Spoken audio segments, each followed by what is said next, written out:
అదేవిధంగా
డాక్టర్ అంబేద్కర్ గారి చిత్రపటాన్ని అలంకరిస్తారని అలాగే కావాలి భోజన రాజ్యాధికారం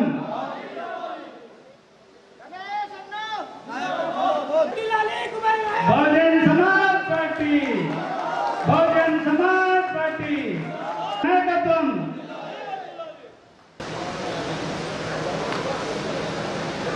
జై భీమ్ జై భీమ్ గారు బహుజన్ సమాజ్ పార్టీలో చేరుతున్న సందర్భంగా ఏర్పాటు చేసిన సమావేశాలు బాలన్న గారికి మరియు రాష్ట్ర కోఆర్డినేటర్ దేవలలు మహేష్ చంద్ర గారికి మరియు రాష్ట్ర అధ్యక్షులు సూరపల్లి శ్రీనివాస్ గారికి మరియు ఇక్కడి జిల్లా అధ్యక్షులు శంకరన్న గారికి మహేష్ రమేష్ గైక్వాడ్ గారికి మరియు వేదికలో అలంకరించిన పెద్దలు విలేకరులు మరియు వచ్చిన బహుజన్ సమాజ్ పార్టీ వచ్చిన శ్రేయోభిలాషులు అందరికీ కూడా హృదయపూర్వక ఎస్సీ ఎస్టీ బీసీ మైనార్టీలు అందరూ కలిసి తెలంగాణలో ప్రభుత్వాన్ని ఏర్పాటు చేసే దిశగా నిజామాబాద్ నుంచి స్టార్ట్ అయినది హైదరాబాద్ దాకా కూడా ఇదే ఉత్సాహంగా రాజకీయాలలో ఏ పార్టీ కూడా టికెట్ ఇయ్యదు.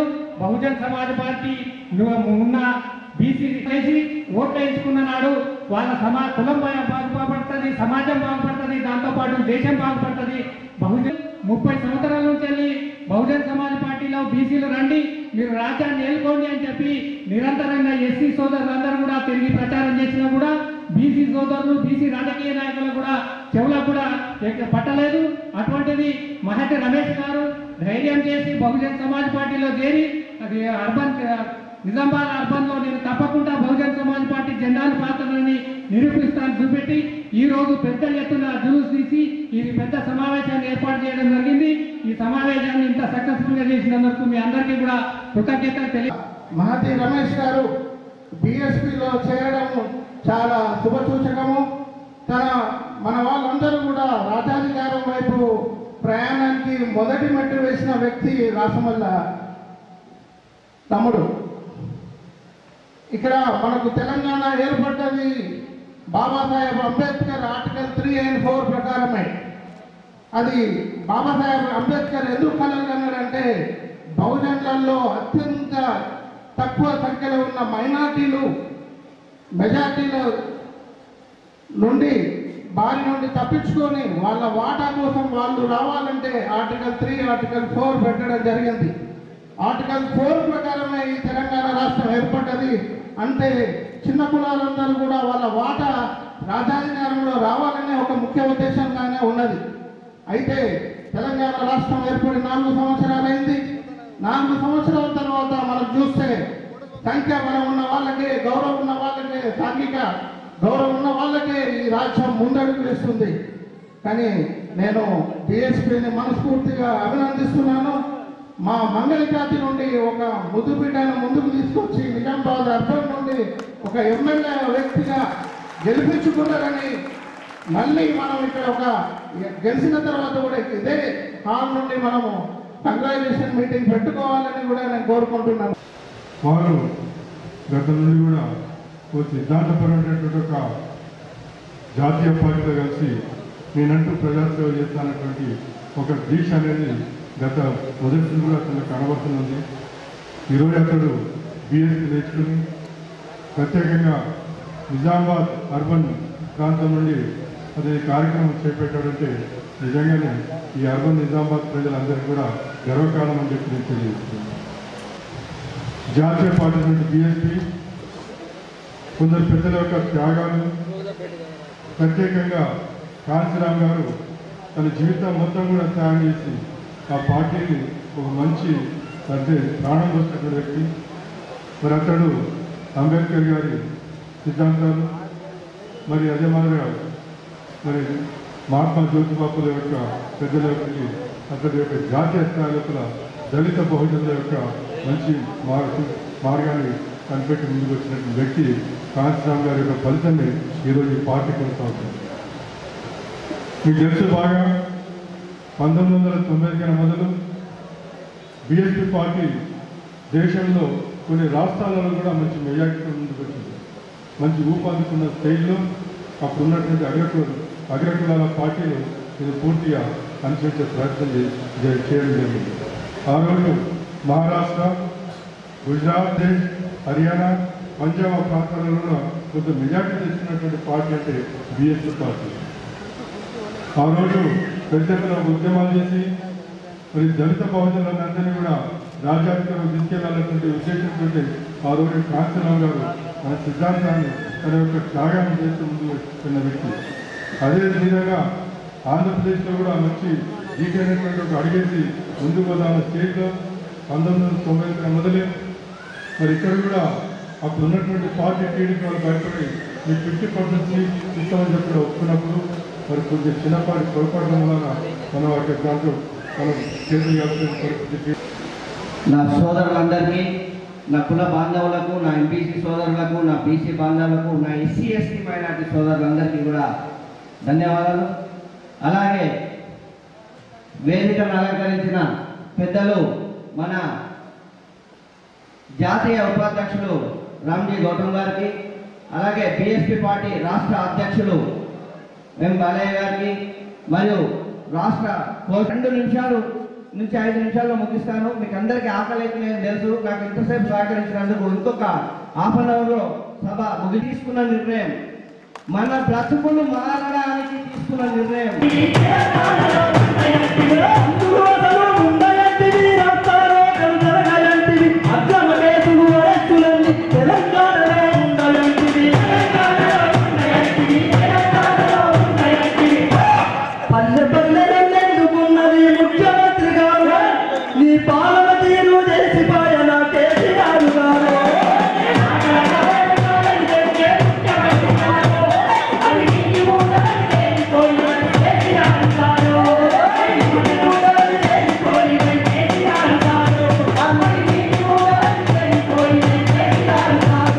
నేను చేరుకున్నందుకు నేను చాలా గర్విస్తున్నాను.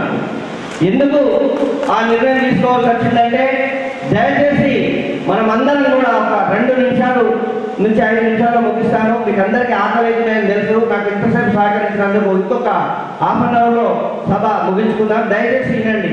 ఇది మన బ్రతుకులు మార్చడానికి తీసుకున్న నిర్ణయం. మన బ్రతుకులు మారడానికి తీసుకున్న నిర్ణయం. మన మంగళ షాపులలో, సాకల్ షాపులలో ఇస్త్రీ చేస్తానో, మంగళ షాపులలో పని చేస్తానో, ఇంకొక వడ్డల కంపెనీ నుంచి రాళ్ళు కొడుతున్నా మన బతుకులు మారాయి. మన బతుకులు మారాలంటే రాజకీయాల్లోకి రావాలి. సీట్లు మనకు కావాలా, ఓట్లు కాదు మనం వేసేటి. ఓట్లు మనయే, సీట్లు మనయే. కాబట్టి ఓటు వేసుడు ఎంత ముఖ్యమో సీట్లు సంపాదించుకోవడం కూడా అంతే ముఖ్యం. కాబట్టి ఎస్సీ ఎస్టీ బీసీ మైనారిటీలు 85%, ఎస్సీ ఎస్టీ బీసీలు 85%, సామాజిక న్యాయం ప్రతి పార్టీ చెప్పే మాట లేదు. ప్రతి పార్టీ ఇలా టీఆర్ఎస్ తీసుకో, బీజేపీ తీసుకో, కాంగ్రెస్ తీసుకో, తెలుగుదేశం తీసుకో, ఏ పార్టీ తీసుకో, సామాజిక న్యాయం. సామాజిక న్యాయం అంటే ఏంటి? మేము ఓటు వేస్తే మీరు కూర్చోండి, సామాజిక న్యాయం. మేము ఓటు వేస్తే మేము రాజ్యాధికారం వస్తున్నా, సామాజిక న్యాయం. సామాజిక న్యాయం అంటే ఏ కులానికి ఎంత వాటా ఉండాలో అంత వాటా అన్ని సీట్లు ఇస్తే దానికి సామాజిక న్యాయం అంటారు. బీసీలకు 1,74,000 కోట్లు బడ్జెట్ ప్రవేశపెడితే 5,900 కోట్లు బడ్జెట్ పెడితే సామాజిక న్యాయం అవుతుంది. అది ఒక్కసారి ఆలోచించుకోవాలి. మనం ఎక్కడ పోతున్నాం? మనం తెలంగాణ 1,200 మంది ప్రాణ త్యాగాలు చేసి వచ్చిన తెలంగాణలో మన బతుకులు ఎట్లున్నాయి? ఇంకా ఈ రోజు నిజామాబాద్ 850 కోట్లు వస్తాయని చెప్పుకుంటున్నారు గర్వంగా. 850 కోట్ల అభివృద్ధి ఎక్కడ పోయిందయ్యా? ఒక్కసారి మీరు అందరూ ఆలోచించుకోండి. దయచేసి మన బ్రతుకులు మారాలంటే రాజకీయ వేదికలు కావాలా, మనకు కార్పొరేటర్లు కావాలా, మనం కౌన్సిలర్లు కావాలా, ఎంపీపీలకు కావాలా. అప్పుడు మన బ్రతుకులు మారుతాయి. బర్లు ఇస్తాం, గోర్లు ఇస్తాం, లోన్లు ఇస్తాం అంటే అప్లికేషన్లు పట్టుకొని బీసీ కార్పొరేషన్ చుట్టూ కాదు. మారండి, ఫస్ట్ మారడం నేర్చుకోండి. ఒక అర్ధగంట గంట సేపు కూర్చోవడానికి ఓపిక లేదు మీకు. మీరందరూ కలిసి ఆకలిస్తుందని చెప్పి పోయే టైం మీకు ఉన్నది. కానీ ఒక్కసారి ఆలోచించండి. మనము బీసీ కార్పొరేషన్ గంటలు వెయిట్ చేస్తున్నామే. 1,00,000 రూపాయలు లోన్ ఇస్తాండి, 1,00,000 రూపాయలు లోన్ ఇస్తాండి. ఇచ్చిందా ఇప్పటిదాకా ముఖ్యమంత్రి గారు? ఒక్కసారి ఆలోచించుకోండి. ఇవాళ మనం బతుకులు మారుస్తామని జాతీయ ఉపాధ్యక్షుడు అక్కడ లక్నో నుంచి ఇంత దూరం వచ్చింది. మనం లక్నో ఎక్కడ, నిజామాబాద్ ఎక్కడ, ఉత్తరప్రదేశ్ ఎక్కడ, నిజామాబాద్ ఎక్కడ, హైదరాబాద్ ఎక్కడ, నిజామాబాద్ ఎక్కడ, ఇంత దూరం నుంచి మన కోసం మనం మాట్లాడడానికి తనకు అవకాశం ఇవ్వాలి కదా. మనం ఆలోచించుకోండి. మీరు మండల శాఖలో పనిచేసి, శాఖ శాఖలో పనిచేసి 10 మందిని మోటివేట్ చేసే శక్తి మీకున్నది. మీరు చెప్తే 10 మంది ఉంటారు. మీరు 10 మంది మోటివేషన్ చేసి ఉన్నప్పుడు ఏం చేయాలి? మన బతుకులు, మన రాతలు ఎట్లా మారుతాయో, ఏ పార్టీ ఓటేస్తే మారుతాయో చెప్పగలగాల. అది నేర్చుకోండి. అది నేర్చుకుంటే మన బతుకులు మారుతాయి. కాబట్టి నా సోదరులందరికీ ఎవరితో బాధ పెట్టాలని మాటలు మాట్లాడతాయి. నేను అప్పటి గమనిస్తున్నా. కొందరు ఇటు అవుతున్నారు, కొందరు అటు అవుతున్నారు, కొందరు బయట అవుతున్నారు. బలవంతంగా కూర్చోబెట్టాల్సిన అవసరం లేదు. ఎవరికి బలవంతంగా ఎవరు రావాల్సిన అవసరం కూడా లేదు. కానీ మన బతుకులు మారాలని నేను నా మొత్తం 20 ఏళ్ళ చరిత్రలో, అంటే దాదాపు నాకు 40 ఏళ్ళు ఉంటే 20 ఏళ్ళు బాల్యం చదువు అయిపోయాక మిగతా 20 ఏళ్ళు బిజినెస్లో ఉన్నాను.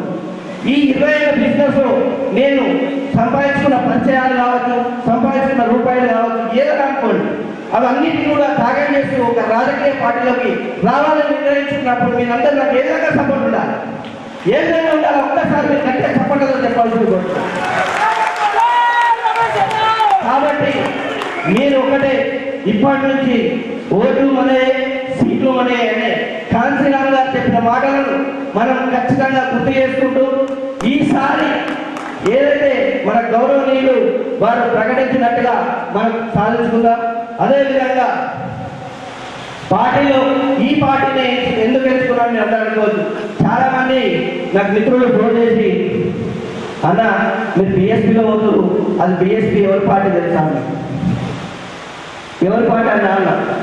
అది మన పార్టీ కాదన్నా, బీసీల పార్టీ కాదన్న అన్నవాళ్ళే ఇంద్రకాంత్ రెడ్డికి ఓటు టికెట్ ఇస్తే ఎట్లేసినారో బీసీ ఓట్లు. బీసీల ఓటు కరెక్టే కాదు, బీసీల పార్టీ కాదు మరి బీఎస్పీ. ఇంద్రకాంత్ రెడ్డి టికెట్ తీసుకోవచ్చు, ఒక రెడ్డి టికెట్ తీసుకోవచ్చు బీఎస్పీ నుంచి, కానీ ఒక ఎంబీసీ కులస్తుడు టికెట్ తీసుకోవచ్చు బీఎస్పీ నుంచి. అదే ఆలోచించాలి మనం. అందరూ ఏమంటున్నారు? బీఎస్పీలో ఎందుకు చేస్తున్నావు? పిసలేసి తప్పుడు కరెక్టే. ఇంద్రకాంత్ రెడ్డి చేసింది కరెక్ట్ అవుతుంది, ఒక ఎంబీసీ కులస్తుడు అదే పని చేస్తే తప్పు అవుతుందా? ఆలోచించండి ఒకసారి. ఎవరేం చెప్తున్నారు, ఎవరి పని డైవర్ట్ చేస్తున్నారని. కాబట్టి ఎవరో భయపెడతలో, బుద్ధగిరితలో, బామాలతలో మనం చేతి మీద ఇట్లా ఒక్క చేదేసి ఫోటో దిగనో, ఎమ్మెల్యే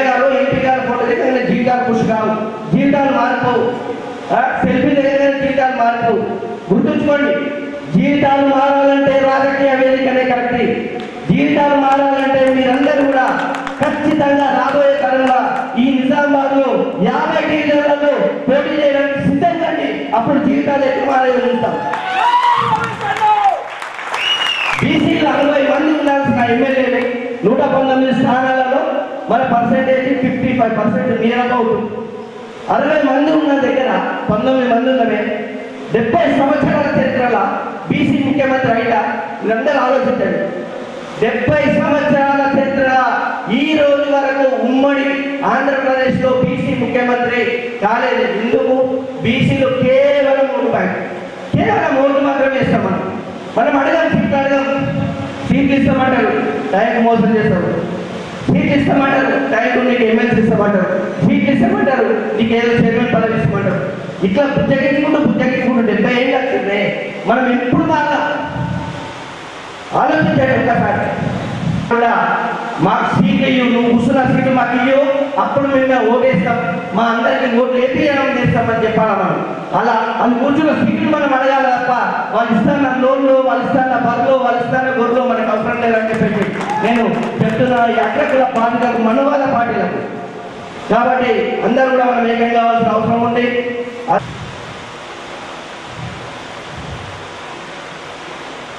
ఈ అవకాశాన్ని నాకు ఇచ్చిన మిత్రులందరికీ కూడా మరొకసారి నేను తెలియజేసిన ఏకైక అంశం ఒకటే, మనము ఇన్ని రోజులు 70 సంవత్సరాలు మోసపోసుకుంటూ వస్తున్నాం.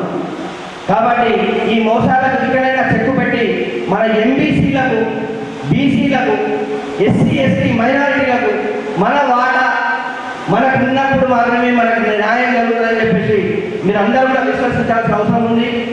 ఇంకొక విషయం ఏంటంటే, అందరూ అనుకుంటారు నేను గత సంవత్సరం క్రితం ఎలక్షన్లో పోటీ చేస్తా అని చెప్పినప్పుడు చాలామంది నీ కులానికి ఎన్ని ఓట్లు ఉన్నాయి అని చెప్పేసి చాలా మంది సభలో డిస్కషన్ చేయడం జరిగింది. కరెక్ట్. కేసీఆర్ కులానికి ఎన్ని ఓట్లు ఉన్నాయి? కేసీఆర్ కులానికి ఎన్ని ఓట్లు ఉన్నాయి? ఎవడు అడగాలి? మనం కాదు అడగాల్సింది. ఇవాళ ఇక్కడ నిలబడ్డ ఎమ్మెల్యే ఎన్ని ఓట్లు ఉన్నాయి? మొత్తం ఆ సామాజిక వర్గంగా ఓట్లేస్తే ఎమ్మెల్యే అయిందా? అడగాల్సిన అవసరం మనకు లేదా? ఒక్కసారి ఆలోచించండి. ఇవాళ ఇక్కడ ఎంపీ గారు ఉన్నారు, ఎంపీ గారికి ఎన్ని ఓట్లు ఉన్నాయి? గౌరవం కవితక్క గారికి ఎన్ని ఓట్లు ఉన్నాయి? అది మనం ఆలోచించాల్సిన అవసరం లేదా? ఇవాళ ఎన్ని ఓట్లు ఉన్నాయి? 100 కుటుంబాలున్న ఒక సామాజిక వర్గము 50 లక్షల రూపాయలు బిల్డింగ్లకు సాంక్షన్ చేసుకుంటుంది. ఎందుకో తెలుసా? అధికారం వాళ్ళ చేతిలో ఉంది కాబట్టి. అధికారం వాళ్ళ చేతిలో ఉంది కాబట్టి 100 ఫ్యామిలీ లేని కుటుంబం కూడా ఇవాళ 50 లక్షల రూపాయలు సాంక్షన్ చేసుకుంటుంది.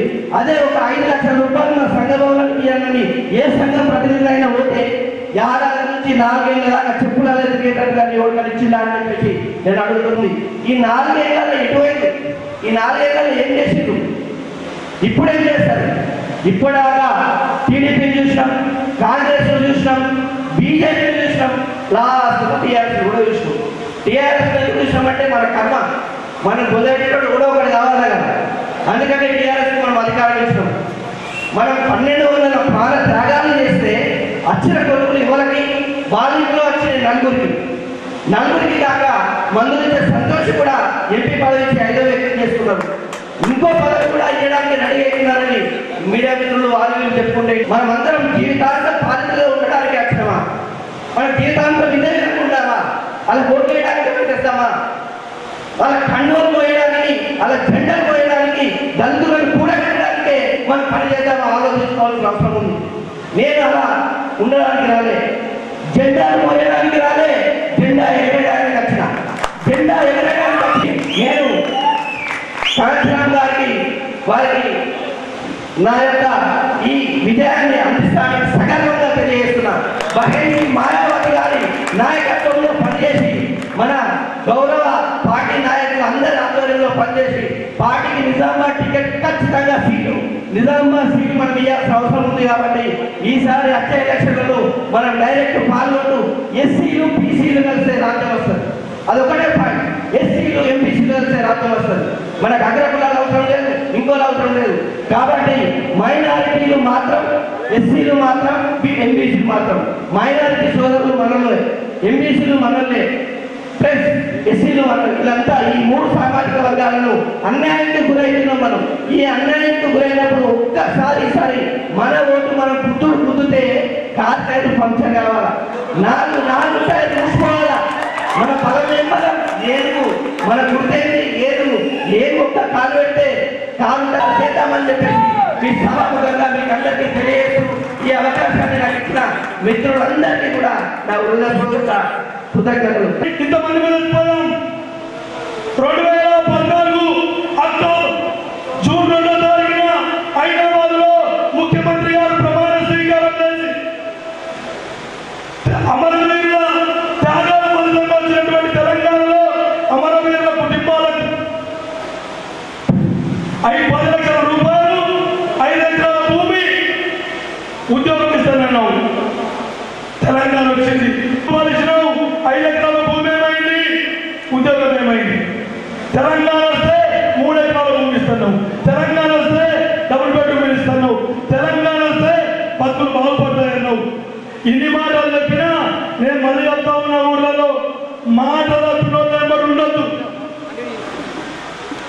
ఊళ్ళో చెప్తాను, అయ్యా సర్పంచ్ ఎన్నికలు వస్తున్నాయి, మాట తప్పిన సర్పంచ్ కూడా ఏమంటారు? నిజమే, మాట తప్పిన సర్పంచ్ అయినా, మున్సిపల్ చైర్మన్ అయినా, వార్డు మెంబర్ అయినా, ఎమ్మెల్యే అయినా, ముఖ్యమంత్రి అయినా, ప్రధానమంత్రి అయినా మాట తప్పిన వాళ్ళు ఉండొద్దు. టీఆర్ఎస్ వాళ్ళు మాట తప్పిన పార్టీ టీఆర్ఎస్ పార్టీ కాబట్టి మొత్తం తెలంగాణ తిరిగి బీసీలను ఎస్సీలను ఎస్టీలను ఆర్గనైజ్ చేసి 12 ఏళ్లకు పెండకు బలం వచ్చినట్టు మాకు కూడా ఒక రోజు బలం వచ్చేది ఖాయము. ఓట్లున్న వాళ్ళు గెలిచేది ఖాయము. అటువైపు అడుగులేయాలి, ఆలోచించాలి. మిత్రులారా, చాలా మంది అనుకుంటున్నారు ఇది గెలుస్తుందా, ఇది మన పార్టీనా? ఎవరి ఒక మనిషికి ఒక ఓటుకు ఒకే విలువ అనే సంగతిని గుర్తు చేసుకొని భవిష్యత్తులో మనం గెలుపు వైపు అడుగులేద్దాం. మొత్తం తెలంగాణలో బహుజన్ సమాజ్ పార్టీ కూడా కాంగ్రెస్ వాళ్ళు అనుకుంటుండ్రు ఇక టీఆర్ఎస్ ఓడిపోతుంది, ఇక కాంగ్రెస్ వాళ్ళు మేమే ఉంటాము, మాకే ఓట్లు పడతాయి అనుకుంటుండ్రు. కాంగ్రెస్ పార్టీ ఇవాళ మీరు ప్రజలకు చేసిన మేలేదు, వాళ్ళ మీద కోపంతో పడతాయి అనుకుంటుండ్రు. బహుజన్ సమాజ్ పార్టీ ఉంది. ఏ జనాభా ఎంత ఉందో వాళ్ళ ఓట వాళ్ళకి కావాలని అడిగే పార్టీ బహుజన్ సమాజ్ పార్టీ. కాబట్టి ఈ నిజామాబాద్ జిల్లాలో గుజరాత్లు గెలవాలి, ముస్లింలు గెలవాలి. ఇది బంగారు తెలంగాణలో మా ముస్లింల వాట అయ్యేది, బంగారు తెలంగాణలో మా ముద్రాల వాట అయ్యేది, బంగారు తెలంగాణలో మా యాదవుల వాట అయ్యేది, బంగారు తెలంగాణలో మా నాయ బ్రాహ్మణుల వాట అయ్యేది, బంగారు తెలంగాణలో మా చాకల వాట అయ్యేది, బంగారు తెలంగాణలో మా లంబడుల వాట అయ్యేది, బంగారు తెలంగాణలో మా మాదిగల వాట అయ్యేది, బంగారు తెలంగాణలో మా సర్పంచ కులాల వాటా అయ్యేదని అడగడం కోసమే బహుజన్ సమాజ్ పార్టీ మొత్తం తెలంగాణ జరుగుతుంది. భవిష్యత్తులో మనం కూడా మంచి తెలియజేస్తూ ముగిస్తున్నాను. शिक्षा के जनक महात्मा ज्योतिबा फुले, आरक्षण के जनक कोल्हापुर विरासत के कुर्मी राजा छत्रपति साहू जी महाराज, गूंगों को जमान, बहरों को कान, नारी को सम्मान, देश को संविधान देने वाले बौद्ध तत्व भारत रत्न परम पूज्य बाबा साहब डॉक्टर भीमराव अम्बेडकर पिछड़ों, गरीबों, शोषितों को राजनीति की मुख्य धारा में लाने वाले इस सदी के राजनीति के महानायक Bahujan Samaj party वामसेक DF core के संस्थापक माननीय कांशीराम साहब एवं जननायक करभाई ठाकुर साहब के चरणों में श्रद्धांजलि अर्पित करते हुए, इससे पहले कई वक्ताओं ने बात रखी, हमारे बीच मोहम्मद साहब ने बात रखी कि आज निजामाबाद में ये पर्व है, ये जो सम्मेलन हो रहा है, ज्वाइनिंग का नहीं, लगता है विनिंग का हो रहा है। आपके अंदर जो एनर्जी देखने को मिली, अब मुझे लग रहा है कि निजामाबाद में एक नहीं 5 की 5 सीटें बहुजन समाज पार्टी जीतने वाली हुआ। मानव साहब ने इसका पहला अधिवेशन चंडीगढ़ में बुलाया और उस चंडीगढ़ में मुख्य अतिथि के रूप में जननायक कर्पूरी ठाकुर साहब को बुलाया, कहा आप हमारे मुख्य अतिथि हैं और मैं आपसे रिक्वेस्ट करता हूं कि आप बिहार के बहुत बड़े नेता हैं। ठाकुर साहब ने कहा कि मैं तो मशीन नहीं हूं, अभी मैं तो एक स्टैंप हूं, लेकिन मेरी गुजारिश है माननीय कांशीराम आपसे कि आप बहुजन समाज पार्टी का स्थापना करने जा रहे हैं भविष्य में, लेकिन मुझे आपसे कहने में गर्व है, रिक्वेस्ट है, मुझे आपसे रिक्वेस्ट करता हूं कि आप मेरे समाज का ख्याल रखेंगे और उत्तर प्रदेश में और इस देश में हमारे नाई समाज के लोगों को भी टिकट देंगे। जब हमारी सरकार उत्तर प्रदेश में बनी, पहली सरकार बनी 95 में, दूसरी 97 में बनी, तो माननीय बहन जी ने आपके समाज के नाई समाज से हीरा ठाकुर को एमएलसी बना दिया। एमएलसी बनाया, एक साधारण प्रकार का व्यक्ति था, उसको बुला करके सीधे एमएलसी बना दिया और उसको मंत्री बनाया। दो बार नाई समाज के व्यक्ति को हमने माननीय बहन जी ने उत्तर प्रदेश में मंत्री बनाया और एमएलसी बनाया। उन्होंने कहा कि आपकी जो संख्या है जीतने लायक नहीं है, लेकिन मेरे मानव साहब का आदेश था और कर्पूरी ठाकुर साहब का भी आदेश था कि आपके समाज का ध्यान रखेंगे, तो आपको इलेक्शन लड़ने की जरूरत नहीं है, आपको विधायक ऐसे बना देंगे बिना इलेक्शन के और आप मंत्री भी बन जाएंगे। और वाकई माननीय बहन ने उस बात को निभाया और हीरा ठाकुर को दो बार जाना शुरू कर दी है। इनको भूख लगाई होगी, मैं जान रहा हूँ आप लोगों को भूख लगाई होगी, मैं भी भूखा हूँ। मैंने सुबह 7 बजे एक गिलास दूध लिया था, बस वो जाना शुरू कर चुकी है। आखिर बहुजन समाज पार्टी है क्या? या तो पीसीआर कौन सी पार्टियां हैं पता नहीं, एडीपी डीएमके सीएमके दुनिया भर की पार्टियां हैं आप, लेकिन आखिर इतनी सारी पार्टियां होने के बावजूद हम बहुजन समाज पार्टी में क्यों? तो आप बहुजन समाज पार्टी को भी छोड़ोगे और कभी नहीं वो आम आदमी पार्टी की नहीं होगी। साथियों, जो बहुजन समाज पार्टी है ये साधारण पार्टी नहीं, ये हमारे महापुरुषों का आंदोलन है, ये हमारे महापुरुषों का आंदोलन है। चाहे वो महात्मा ज्योतिबा फुले साहब, चाहे वो छत्रपति साहू जी महाराज हो, चाहे बाबा साहब डॉक्टर भीमराव अम्बेडकर ड्रीम था, उसका परिणाम बहुजन समाज पार्टी है। छत्रपति साहू जी महाराज ने हमें शिक्षा को दिया, आप सबको पता होगा, आप लोग तो बहुत बड़े रहने वाले महाराष्ट्र के बगल में महाराष्ट्र है, आपको पता होगा कि 1948 से पहले इस देश में सूत्रों को पढ़ने का अधिकार महात्मा ज्योतिबा फुले बगल में थे महाराष्ट्र में, आप सबको पता है 1948 से पहले इस देश में सूत्रों को पढ़ने का अधिकार नहीं था, इवन औरतों को भी पढ़ने का अधिकार नहीं था। और हमारे महात्मा ज्योतिबा फुले ने हमको पढ़ने का अधिकार दिलाया। तो राजा हुए छत्रपति साहू जी महाराज ने हमको रिजर्वेशन दिया, उन्होंने अपनी विरासत में 97% reservation SC ST OBC MBC को दिया। 26 जुलाई 1902 में पहली बार उन्होंने अपनी रियासत में रिजर्वेशन लागू कर दिया और उन्होंने कहा कि मैं तो बीमार रहता हूं, हमको इस आंदोलन का इस मिशन का एक लीडर चुनना होगा। छत्रपति साहू जी महाराज की मुलाकात बाबा साहब डॉक्टर भीमराव अम्बेडकर से होती है। पहली मुलाकात में छत्रपति साहू जी महाराज ने भाव किया कि यही मेरा सिलेक्शन है, यही मेरा लीडर है जो हमारे भविष्य में हमारी कौम के जो SC OBC और ST मिनॉरिटी के लोग हैं उनको लीडर बन करके इनको न्याय दिलाने का काम बाबा साहब अम्बेडकर करेंगे। बाबा साहब अम्बेडकर को कहा कि आपकी पढ़ाई छूट गई है, आपकी जो पढ़ाई कोलंबिया यूनिवर्सिटी में छूट गई है, आप बेटे में पढ़ना चाहते हैं, उसका सारा खर्चा कोल्हापुर विरासत करेगी। इस आफत को समझने में उन्होंने छत्रपति साहू जी महाराज को माना, उनकी बात को माना और विदेश चले गए पढ़ने के लिए। और जब वापस आए तो छत्रपति साहू जी महाराज ने मानगांव में एक बहुत बड़ी सभा बुला रखी थी, मानगांव में एक बहुत बड़ी सभा बुला रखी थी, वहां पे डॉक्टर बाबा साहब डॉक्टर भीमराव अम्बेडकर को बुलाया गया। जो मिशन है अभी तक तो ओबीसी लोग इसको लेकर आ रहे हैं, क्योंकि हमारे महात्मा फुले भी ओबीसी नहीं थे,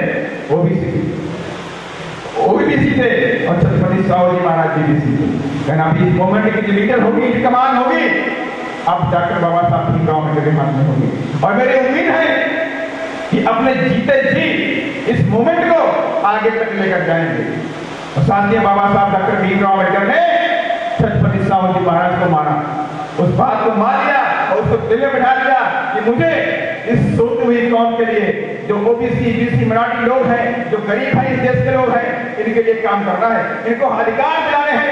और बाबा साहब ने वैसा ही किया। साथ उनके अथक प्रयास हुए, अंग्रेजों से बात की, देश में एक लहर आ गई, फ्रीडम होने वाला है, देश आजाद होने वाला है।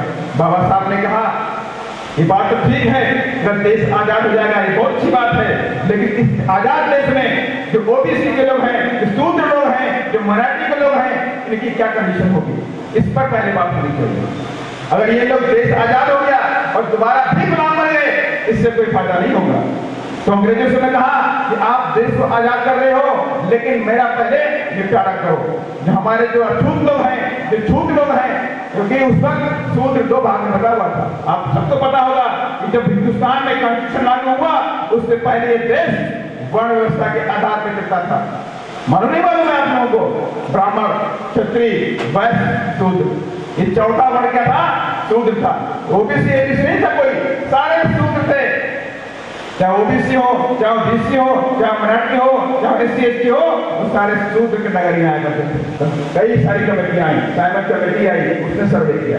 लुथियन कमेटी 1935 में आई, बाबा साहब को बुलाने से आई और उसने कहा ठीक है अम्बेडकर, मैं आपके हिंदुस्तान में अपनी कमेटी को भेज रहा हूँ, वो आपके लोगों का सर्वे करेंगे, वो कितने पिछड़े हैं, कितनी गरीबी है, उनके साथ कितनी नाइंसाफी हो रही है, इस सब का सर्वे करेगी, इस सब का इन्वेस्टिगेशन करेगी।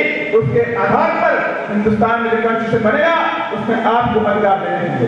ये बात लुथियन कमेटी ने अपनी बात को रखी। बाबा साहब ने रिक्वेस्ट किया, सभी लोगों से रिक्वेस्ट किया, आप सब लोग अपनी अपनी नुमाइंदगी को भेजो, नुमाइंदों को भेजो और लुथियन कमेटी से मिलवा करके अपनी बात को रखवा करके। लेकिन साथियों, एससी एसटी के लोग पहुंच गए, लेकिन ओबीसी बीसी के लोग उस लुथियन कमेटी के सामने नहीं गए। बाल गंगाधर तिलक थे, दयानंद सरस्वती थे, इन्होंने लोगों को जनेऊ पहनाना शुरू कर दिया। क्या क्या? जनेऊ पहनाना शुरू कर दिया। उसके बाद से बीसी लोग पहन गए, लेकिन हमने जनेऊ पहन लिया है, अब उसको कोई राइट की जरूरत नहीं है, हमें कोई रिजर्वेशन की जरूरत नहीं है, हमें कोई एजुकेशन की जरूरत नहीं है। लेकिन साथियों, जब 1948 में बाबा साहब इस ड्राफ्टिंग कमेटी के चेयरमैन बने और हिंदुस्तान के पहले नाम मिनिस्टर के रूप में मिनिस्टर बने, तो उनको ओबीसी के लोगों ने 1948 में लखनऊ बुलाया, एक सम्मेलन हुआ।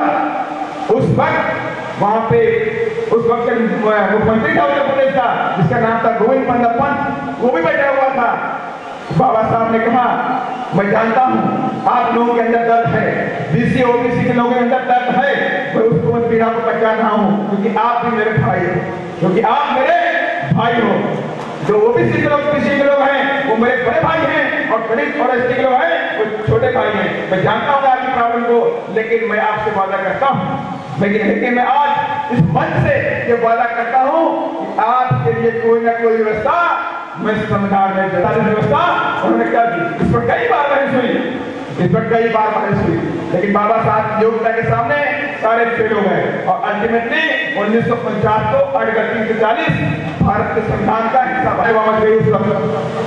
आर्टिकल 340 कहता है जो बीसी के लोग जो हैं, एमबीसी के जो लोग हैं, जो केंद्र की सरकारें होंगी, जो राज्य की सरकारें होंगी, वो उनके क्षेत्र में जाकर के उनके ऊपर एनालिसिस करेंगी, उनका इन्वेस्टिगेशन करेगी कि कितने बैकवर्ड ये लोग हैं, उसके आधार पर शिक्षा और नौकरियों में इनको रिजर्वेशन दिया जाए। ये व्यवस्था आर्टिकल 340 में बाबा साहब डॉक्टर भीमराव अम्बेडकर ने संविधान में दे दी। 3 साल बीत गए। जो आर्टिकल 340 था, जो ओबीसी के लोगों के लिए था, बीसी के लोगों के लिए था, इनके उत्थान के लिए था, ये सरकारें उस पर ध्यान नहीं दे रही। कई बार उन्होंने नीचे लिखा, राजेंद्र प्रसाद से मिले, तब जाकर के 1953 में काका का लेकर आयोग बनाया गया। काका का लेकर आयोग बनाया गया बाबा साहब के अपने प्रयास से। उसने 2 साल के अंदर 1955 में अपनी रिपोर्ट दे दी। उसने कहा जो ओबीसी के लोग हैं 2399 कास्ट में हैं, और जो एमबीसी के लोग हैं 837 हैं। इनकी कास्ट क्या है? 837 एमबीसी हैं और 2399 ओबीसी के लोग हैं। इतनी कास्ट हिंदुस्तान के अंदर हैं और वाकई बहुत बैकवर्ड है, बहुत गरीब हैं। इनको 70% रिजर्वेशन शिक्षा में और नौकरियों में मिलना चाहिए। ये काका कलेक्टर आयोग की सिफारिश थी। जब सिफारिश नेहरू के पास पहुंची तो उन्होंने कांग्रेस का नहीं, ये ठीक नहीं है, 70% रिजर्वेशन मिल जाएगा तो बचेगा मेरे पास क्या। उन्होंने उठा करके इसको फिकवा दिया, कहीं नहीं हम दूसरी कमीशन बनाएंगे। दोनों सदनों में रखी, पार्लियामेंट के दोनों सदनों में रखी। उस वक्त जो प्रधानमंत्री थी इंदिरा गांधी ने इसको भी ठंडे बर्तन चलवा दिया। और उसके बाद जब प्रधानमंत्री बने राजीव गांधी बने, उन्होंने इसको ध्यान नहीं दिया, इग्नोर कर दिया, बिल्कुल इग्नोर। उसमें कोई एक्शन नहीं, कोई जवाब नहीं। लेकिन साथी वर्ष क्या मिला, 1989 में बहुजन समाज पार्टी के 3 MP जीत गए। आप लोग शांत रहिए, जिसको जाना हो जा सकता है, डिस्टर्ब न करें। भारत रत्न दोगे। नंबर 2, मंडल कमीशन की सिफारिश को लागू करोगे। नंबर 3, राम रथ अडवाणी लेके घूम रहे हैं हिंदुस्तान के अंदर, उसको आप वहीं रोक दोगे। डीपी सिंह ने तीनों शर्तें मानी।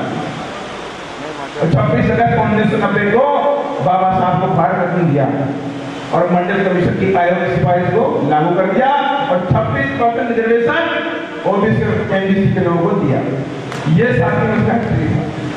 1940 में तो बाबा साहब ने हमें व्यवस्था दी ओबीसी के लोगों के लिए, बीसी के लोगों के लिए शिक्षा और नौकरियों में रिजर्वेशन मिलना चाहिए। उसके लिए बहुजन समाज पार्टी ने एक कर दिया। बहुजन समाज पार्टी ने कई धरने प्रदर्शन किए, कई धरने प्रदर्शन किए। 1981 में हमने वोट में धरना प्रदर्शन किया। 1981 में जुलाई में हमने लाल किले पे धरना प्रदर्शन किया साथियों। लखनऊ में, मोहाल में सामाजिक प्रवर्तन की रैली की। इन सब बातों से हमने दबाव बनाया था। लेकिन बात ये थी कि आखिर मंडल कमीशन आयोग बना कैसे, आखिर कौन ऐसी ताकत थी जिससे कांग्रेस डर रही थी, ऐसी कौन ताकत थी जिससे कांग्रेस डर रही थी। और उसने अनाज में 24 साल बाद मंडल कमीशन को बना दिया। क्योंकि साथियों 1978 में बांध का उल्लंघन हो चुका था। बांध की घोषणा हो चुकी थी। 6 दिसंबर 1970 को बांध बन चुका था और पहला अधिवेशन चंडीगढ़ में, जिसमें देश भर के बीसी लोग, SC ST के लोग चंडीगढ़ में पहुंचे। 1 लाख एम्प्लॉई चंडीगढ़ पहुंच गया। 1 लाख एम्प्लॉई चंडीगढ़ पहुंच गया। उसको देख करके राजीव गांधी बोला, जिस नीले झंडे को मैंने महाराष्ट्र में दफन कर दिया था, जिस नीले झंडा मानते हैं, अधिकार की बात करते हैं, इसलिए हमको मंडल कमीशन की बात को मानना पड़ेगा। क्योंकि मानव कांति राम साहब ने इसको मानने के लिए कई सारे नारे दिए, कई सारे रैलियों में बोला कि वोट हमारा राष्ट्र हमारा, नहीं चलेगा, नहीं चलेगा। वोट हमारा राष्ट्र हमारा, नहीं चलेगा, नहीं चलेगा। वोट चलेंगे CM PM, वोट चलेंगे CM PM, मंडल चलेंगे SP PM। वोट चलेंगे CM PM और मंडल चलेंगे SP PM। वोट हमारा राष्ट्र हमारा, नहीं चलेगा, नहीं चलेगा। इस तरह के सारे नारे माननीय कांशीराम साहब ने दिए। एक समाज के अंदर अवेयरनेस आ गई। ओबीसी के लोग, बीसी के लोग, SC ST लोग जग गए, उनके अंदर अजीब ताकत आ गई। उन्होंने अपने हक की बात करनी शुरू कर दी। तो जब बाबा साहब अम्बेडकर ने पार्लियामेंट के अंदर बोला तो बोले कि हम लोग हिंदुस्तान के उस राजनीति में एंटर करने जा रहे हैं जहां पे तमाम लोग, गरीब लोग, पॉलिटिकली तो सेम है, राजनीतिक रूप से ये सेम है, लेकिन सोशली और इकोनॉमिकली ये लोग सेम है। इनकी जो गरीबी है, जो उनकी ऊंच नीति जो खाई है, इसको खत्म करना पड़ेगा, अन्यथा एक दिन ये डेमोक्रेसी खत्म हो जाएगी। ये बाबा साहब की वार्निंग थी, ये बाबा साहब की वार्निंग थी। उन्होंने कहा कि हमने हिंदुस्तान के अंदर 1 वोट 1 मैन 1 वैल्यू का सिद्धांत लागू किया। माने आपका जो वोट है 1 वोट 1 वैल्यू 1 मैन, माने आपका जो वोट है वो अंबानी के वोट के बराबर है। आपका एक वोट की कीमत जो है वो अंबानी के वोट की कीमत के बराबर हो गई नहीं हो गई? तो माने कि आप पॉलिटिकली सेम लेकिन सोशली और इकोनॉमिकली सेम नहीं है। क्योंकि आप कभी भी तिरुपति बालाजी मंदिर के पुरोहित नहीं बन सकते। बन सकते नहीं बन सकते ना। कॉन्स्टिट्यूशन तो कहता है इक्वलिटी, हम इक्वलिटी की बात करते हैं, तो आगे क्या दिक्कत है? इक्वलिटी लाने में कहां से दिक्कत आ रही है? जो कॉन्स्टिट्यूशन कहता है इक्वलिटी लाने की बात करो, कॉन्स्टिट्यूशन ये भी कहता है इकोनॉमिक फ्रीडम की कोई गरीब नहीं होगा, न कोई गरीब होगा और ना ही कोई अमीर होगा। हिंदुस्तान में अंबानी पैदा होगा तो हर घर में पैदा होगा, ये हमारा संविधान कहता है।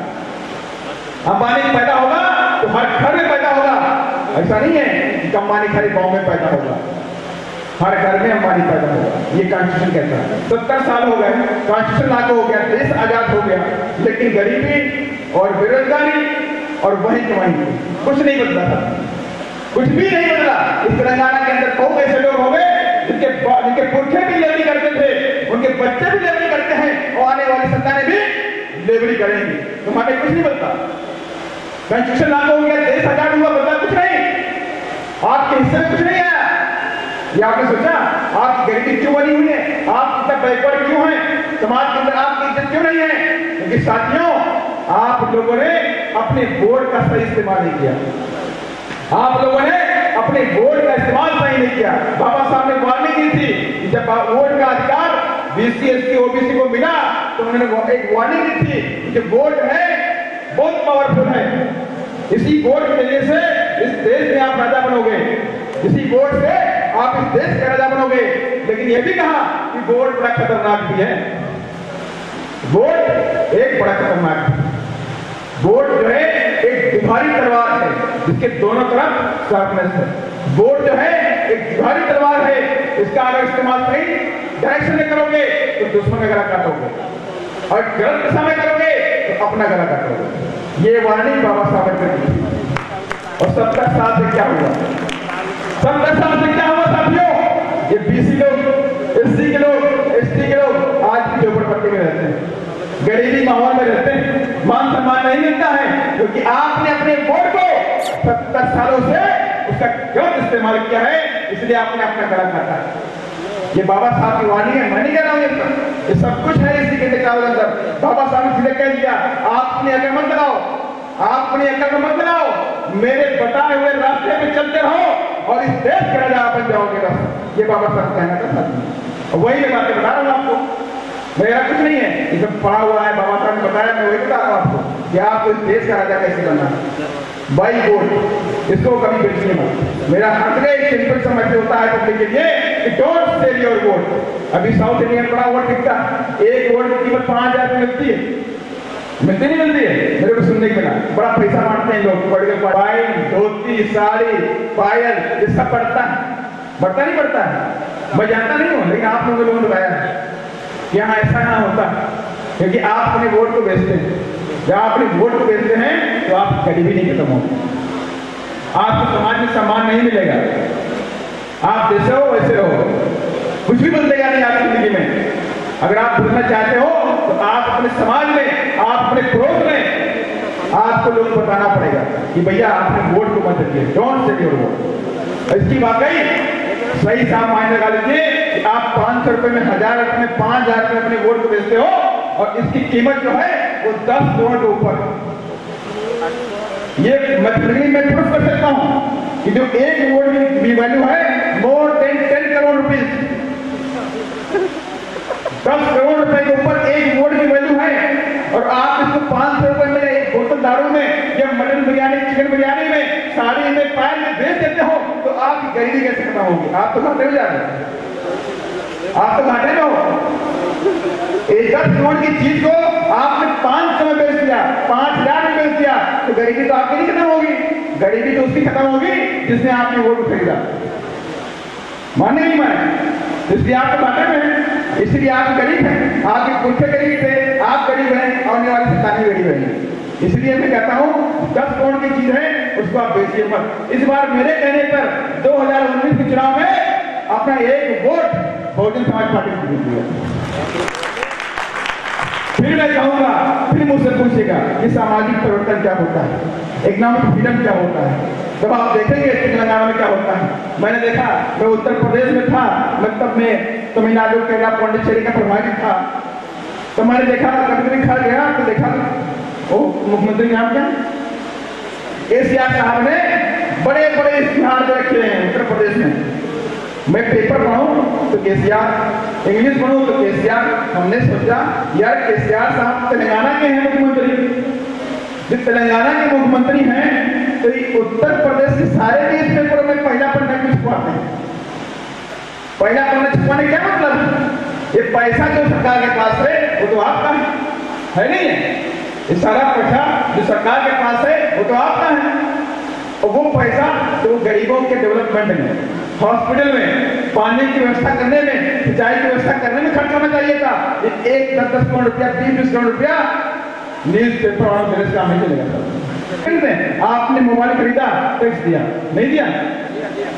आपने रिचार्ज कराया 50 रुपए का तो 34 रुपए मिले, 16 रुपए आपने टैक्स दिया नहीं दिया? कपड़े खरीदे टैक्स दिया, राइस खरीदा टैक्स दिया, दाल खरीदी टैक्स दिया, पेट्रोल खरीदा टैक्स दिया, डीजल खरीदा टैक्स दिया, यहाँ तक कोई मर गया तो कपड़े खरीदने गए तब भी सरकार को टैक्स दिया नहीं दिया? तो पैसा किसका हुआ? पैसा हमारा हुआ।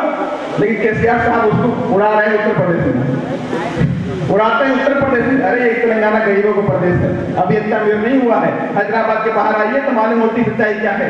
इस पैसे का यूटिलाइजेशन यहाँ के हॉस्पिटल में खर्चा करिए, यहाँ की पढ़ाई में खर्चा करिए, यहाँ की गरीबी को खत्म करने के लिए खर्चा करिए। आपको अगर वोट मिला होगा तो किन से मिलेगा? उत्तर प्रदेश के वोटर आपको वोट देने नहीं आगे साथ। इसलिए मैं सरकार से कहना चाहता हूँ इस पैसे की बर्बादी मत करिए। ये गरीबों का पैसा है, ये वसूलेंगे, ब्याज से वसूलेंगे, और वाकई इस 19 के इलेक्शन में उनको मालूम हो जाएगा कि बहुजन समाज पार्टी की कोई ताकत है तेलंगाना के अंदर, और बहुजन समाज पार्टी के बिना तेलंगाना में किसी की सरकार नहीं बनने वाली है। बहुजन समाज पार्टी के बिना तेलंगाना में किसी की सरकार नहीं बनने वाली। बस एक बात मैं रिक्वेस्ट करता हूँ, ये पॉसिबल तभी होगा जब ओबीसी के लोग सोएंगे नहीं। जब ओबीसी के लोग सोएंगे नहीं, बीसी के लोग सोएंगे नहीं, तो डेफिनेटली हम राजा बन जाएंगे। आप राजा बनोगे, मैं नहीं बनने रहा। मैं तो उत्तर प्रदेश आया हूँ, बीएसपी का सैनिक हूँ, बहन जी का सैनिक हूँ। आप सो रहे जगाने के लिए आया हूँ। मेरा काम है आपको जगाना, आपको बताना और आपको राजा बनाना, आपको राजा बनाना, ये मेरा काम है। आपको राजा बना दूंगा, दूसरे प्रदेश में चला जाऊंगा। मैं यहाँ मंत्री को नहीं आया, मैं एमएलए बनने नहीं आया, यहाँ पर रमेश भैया को मैं एमएलए बना रहा हूँ, और भी जो होंगे उनको बनाऊंगा एमएलए, और बना के जाऊंगा। जो सपना है इस बार, कहते हैं हमारी सरकार मेजोरिटी में आने वाली, बड़ा उत्साहित है मेरी सरकार मेजोरिटी में आने वाली है।